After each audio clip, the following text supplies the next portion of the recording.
ఓం శ్రీ గణేశాయ నమ, శ్రీ సరస్వతి నమ, శ్రీపాదవల్లభ నృసింహ సరస్వతి, శ్రీ గురు దత్తాత్రేయాయ నమ. 2024 క్రోధినామ సంవత్సరానికి ప్రేక్షకులకు శుభాకాంక్షలు. ఏప్రిల్ నెల ద్వాదశ రాశుల యొక్క మాస ఫలితాలు గోచార రీత్యా ముందుగా తెలుసుకున్నాం. అలాగే గ్రహాల యొక్క సంచారం ఏ విధంగా ఉంది ముందుగా మనం తెలుసుకున్నాం.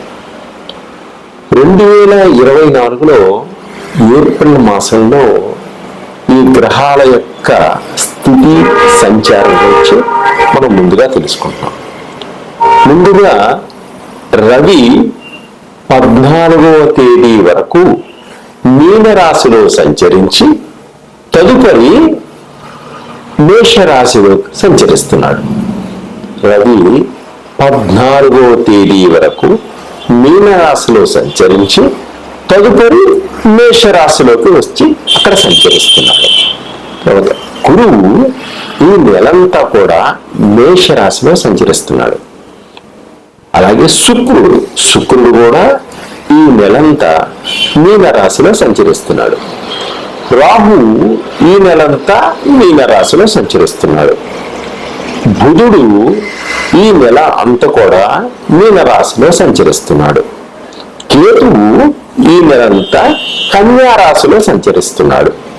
శని ఈ నెల అంతా కూడా కుంభరాశిలో సంచరిస్తున్నాడు.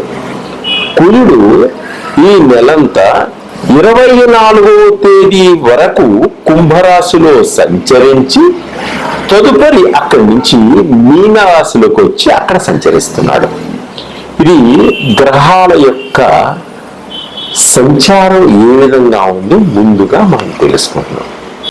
ఏప్రిల్ 2024 శ్రీ క్రోధినామ సంవత్సరం ద్వాదశ రాశుల యొక్క గోచార రీత్యా ఫలితాలని, మాస ఫలితాలని మనం తెలుసుకున్నాం. కన్యారాశి వారికి ఈ మాసమంతా ఏ విధంగా ఉంది, ఏ విధంగా మనం పరిహారాలు చేసుకుంటే మన యొక్క అభివృద్ధి ఎలా ఉంటుంది ముందుగా తెలుసుకున్నాం. ఈ కన్యారాశి వారు ఉత్తరా నక్షత్రంలో 2, 3, 4 పాదములలో జన్మించిన వారు. టో పా పి అనే అక్షరములు మీ పేరులో మొదటిగా ఉన్నవారు. హస్తా నక్షత్రం 1, 2, 3, 4 పాదములలో జన్మించిన వారు. పు ష ర అనే అక్షరములు మీ పాదములలో మొదటిగా ఉన్నవారు. చిత్తా నక్షత్రము 1, 2 పాదములలో జన్మించిన వారు. పా పే పో అనే అక్షరములు మీ పేరులో మొదటిగా ఉన్నవారు ఈ కన్యారాశి యొక్క ఫలితములను, మాస ఫలితములు తప్పకుండా మీకు వర్తిస్తాయి. అలాగే ఈ కన్యారాశి వారికి ఈ మాసంలో, ఈ నెలలో సాధారణ ఫలితాలు సూచిస్తున్నాయి. రాహు కేతువు కొంత దోషం కూడా ఈ మాసంలో కన్యారాశి వారికి ఉంది. ఎంత కష్టపడితే కానీ వారికి ఫలితం లభించదు. శారీరక శ్రమ అధికంగా ఉంటుంది, మానసిక శ్రమ కూడా అలాగే ఉంటుంది. కుటుంబంలో కొంత గొడవలు ఏర్పడేటువంటి సూచనలు కూడా ఉన్నాయి. తల్లిదండ్రులతోటి, అత్తమామలతోటి, పిల్లలతోటి కూడా కొంత గొడవలు ఏర్పడేటువంటి సూచనలు ఉన్నాయి. కాబట్టి ఆచితూచి మాట్లాడండి. ఎదుటి మనిషి మాట్లాడిన దాన్ని రిసీవ్ చేసుకుని దానికి తగిన సమాధానాన్ని చెప్పండి. తొందరపాటు తలంతో వారిని ఎగర్తించవద్దు, మాట్లాడద్దు. మీరు వారికి ఇబ్బంది కలుగ చేయవద్దు. సంతానం వల్ల కొంత ఇబ్బందులు కూడా కలుగుతాయి. సంతానం లేని వారికి కూడా, సంతానం కోసం ప్రయత్నం చేసే వారికి కూడా కొంత ఆర్థికపరమైనటువంటి ఖర్చులు కూడా ఏర్పడతాయి.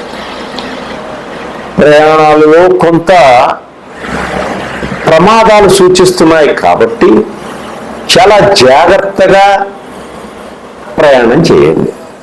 అవసరమైతేనే ప్రయాణాలు చేయండి, లేకుంటే ప్రయాణాలు చేయవద్దు. వ్యాపారస్తులకు కొత్త కొత్త విధానాలతోటి వ్యాపారం చేయాలనేటువంటి కోరిక తప్పకుండా నెరవేరుతుంది. మీ యొక్క వ్యాపారంలో అనుభవాన్ని జాగ్రత్తగా పెట్టి మీ తెలివితేటలతోటి వ్యాపారం చేయండి. తప్పకుండా మీకు విజయాన్ని సాధించడమే కాకుండా ఆర్థిక పరంగా కూడా ముందంజ వేస్తారు.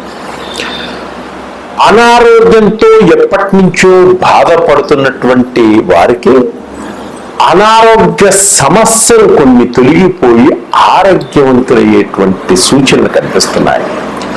మంచి వైద్యులు కూడా మీకు తటస్థపడతారు. ఖర్చు కూడా అధికంగా ఉంటుంది. అనారోగ్య సమస్యలు కూడా తొలగిపోతాయి. అవసరమైనప్పుడే ఖర్చు పెట్టండి, అవసరమైతేనే రుణాన్ని తీసుకోండి. మానసిక శాంతి లోపిస్తుంది కాబట్టి మనశ్శాంతిగా ఉండడం కోసం మీరు మెడిటేషన్ని చేయండి. అలాగే సహనంతో ముందుకు సాగండి. విదేశాలకు వెళ్ళాలనుకునే వారికి, విదేశాలలో గ్రీన్ కార్డ్ కోసం ప్రయత్నం చేస్తున్న వారికి, స్త్రీలకు చాలా జాగ్రత్తగా ఉండండి. కొంత సమయాన్ని వాయిదా వేసుకోండి. వివాహాల కోసం ప్రయత్నం చేస్తున్న వారికి కూడా కొంత సమయం కేటాయించడం జరుగుతుంది, కొంత లేట్ అవ్వడం జరుగుతుంది. ఈ మాసం అంతా అంకిత భావంతో వ్యవహరించుకోవాలి. మీరు శ్రమకు తగిన లాభాలు చూడలేకపోతారు. ఈ మాసంలో ఖర్చులు ఆదాయానికన్నా మించిపోతాయి. వృత్తిపరంగా తొందరపాటు నిర్ణయాలు ఎప్పుడూ తీసుకోవద్దు. ఉద్యోగస్తులకు అధికారులతోటి మాట పెరిగేటువంటి సూచనలు కూడా కనిపిస్తున్నాయి కాబట్టి అధికారులకు అణిగి మణిగి ఉండండి.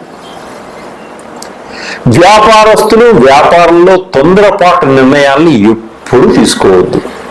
స్థిరాస్తులు క్రయ విక్రయ నిర్ణయాలు కూడా కొంచెం వాయిదా వేసుకోవడం చాలా మంచిది. విద్యార్థులు చెడు అలవాట్లకి దూరంగా ఉండండి. చెడు స్నేహాలకు కూడా దూరంగా ఉండండి. ఇతరుల చేతులు మోసపోవద్దు. వ్యసనాలకి దూరంగా ఉండండి. వీరు రాహుకేతువుల యొక్క దోషాన్ని తొలగించుకొని వీరి యొక్క భవిష్యత్తుని అభివృద్ధిలోకి తెచ్చుకోవడం కోసం దుర్గామాతని పూజించండి. దుర్గామాతకి నేతితో దీపాన్ని వెలిగించండి ప్రదోషకాలంలో. అలాగే గణపతిని గరికతోటి అలంకరించండి. ఇలా చేయడం వల్ల మీకుండేటువంటి కష్టాలన్నీ తొలగిపోతాయి. వచ్చేటువంటి కష్టాలన్నీ కూడా మీ దగ్గరికి రాకుండా ఆగిపోతాయి. మానసిక శాంతి ఏర్పడుతుంది. ఆర్థిక పరమైనటువంటి యొక్క లోపాలన్నీ కూడా సరిదిద్దుతాడు స్వామి. మీ యొక్క వ్యక్తిగతంగా మీకున్నటువంటి జాతకాలలోని లోపాలన్నీ కూడా స్వామివారి అనుగ్రహంతో ముందుకు సాగుతాయి. బాగుంటుంది. కాబట్టి మీరు ఈ పరిహారాన్ని చేసుకోండి. మీకు ఉన్న దానిలో బీదలకి బట్టలు దానం చేయండి. అలాగే మీకున్నటువంటి తాహతతోటి అన్నదానాన్ని చేయండి. అలా చేయడం వల్ల కుటుంబం అంతా సుఖశాంతులతో ఉండేటువంటి సూచనలు ఉన్నాయి. సర్వే జనా సుఖినో